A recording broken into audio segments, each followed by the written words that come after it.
everybody, I'm Tom Vasel. Welcome to the Dice Tower. Today I want to talk about my top 9 Disney-themed board games. Now, a couple things before we get started. First of all, I know that Disney owns Marvel and Star Wars, but they're kind of their own universes, so we're taking those out of this. We're talking about things that are very clearly Disney-themed, based on, Disney cartoons and or the Disney theme parks. Secondly, I normally do top 10 lists, but I'll tell you what, there's a lot of trash Disney games out there. Tons of them. I'm not putting one of the 80 Disney monopolies on this list. A lot of other games. So, yeah, I could just find 9 of them. So here are the 9 that I would recommend you check out. First of all, we have Snow White and the Seven Dwarfs, a gemstone mining game.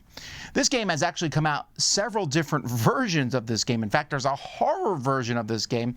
But this one here is the easiest one, I think, for people to get into, or kids and families, where you're basically pulling gems from a bag, trying not to bust. You're just trying to pull the right gems that you're going to need to score points in various ways. It's kind of a pressure luck, push your luck style game. Snow White's probably nothing to do with this game, mostly the Seven Dwarfs. Number 8 is It's a Small World, based on the It's a Small World ride, which lots of people make fun of, but it's still ridden by a lot of people, and I've always enjoyed going on this with my family. This is a game for small children, really.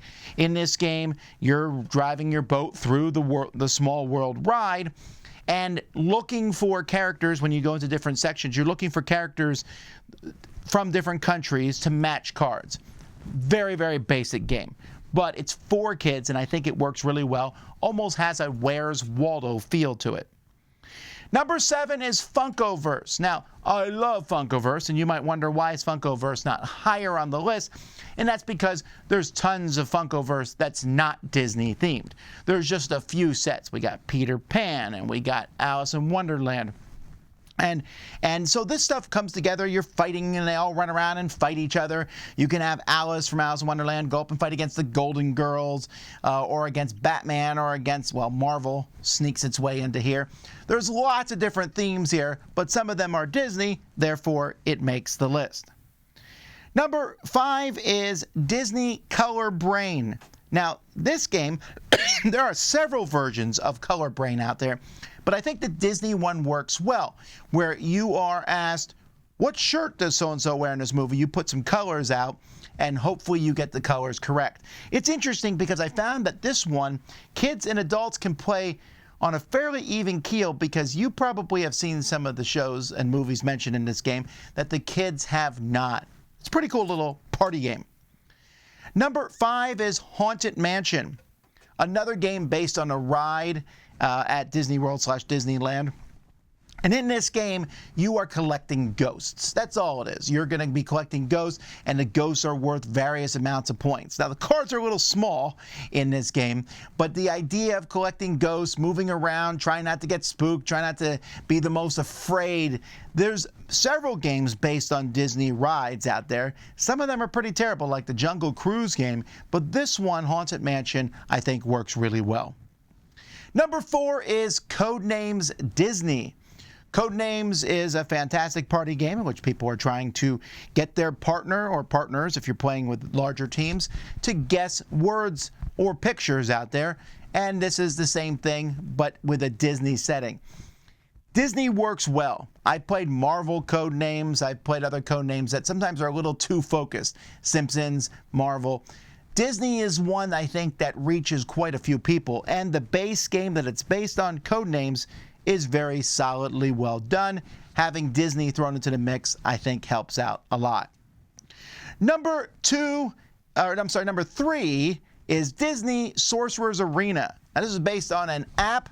This is a combat-style game in which you're going to take various characters from Disney. At the time of me recording this, there's only a base set, but I assume there will be more characters. But you pick 3 characters like Gaston and Ariel and Mickey against Sully from Monsters, the evil character from Gargoyles, and, whoever else. There's several characters in here, and you're moving around, playing cards. It's a fairly cool tactical game, but I think kids can get into it and have a fun time playing it also. So that's Disney Sorcerer's Arena. Number 2 is Toy Stories, Obstacles, and Adventures.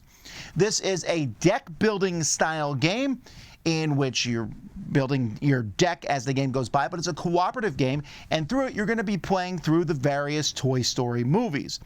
This is actually based on another game, a Harry Potter game. It uses the same system, but the system works really well. You're all working together, you're talking about the best way to accomplish different goals and solve various things. Also, the artwork and everything, it just comes to life in a very good manner. So, Toy Stories, Obstacles, and Adventures. And number 1, this was a pretty easy pick, is Disney's Villainous. Villainous is you play one of the villains from Disney, and they've made many sets of this now. Almost any major villain that you can think of has been done in one of the different sets of this, from Scar to the evil characters from The Great Mouse Detective, the Wicked Witch from Snow White, Cruella de Vil, all these different characters. And your job in this game is to accomplish your goal, whatever it might be. So each villain has their own goal. So you're working on that, and other players are playing cards from another deck you have of heroes that are from that movie, trying to mess you over. It's a silly little game in many ways, but there's a lot of interaction, and since every villain plays differently, there's a lot of replayability in it. So that's my favorite Disney-themed game, Villainous. What's your favorite Disney-themed game? Let me know in the comments. Until next time, though, I'm Tom Vasel, and these have been my 9 favorite Disney-themed board games.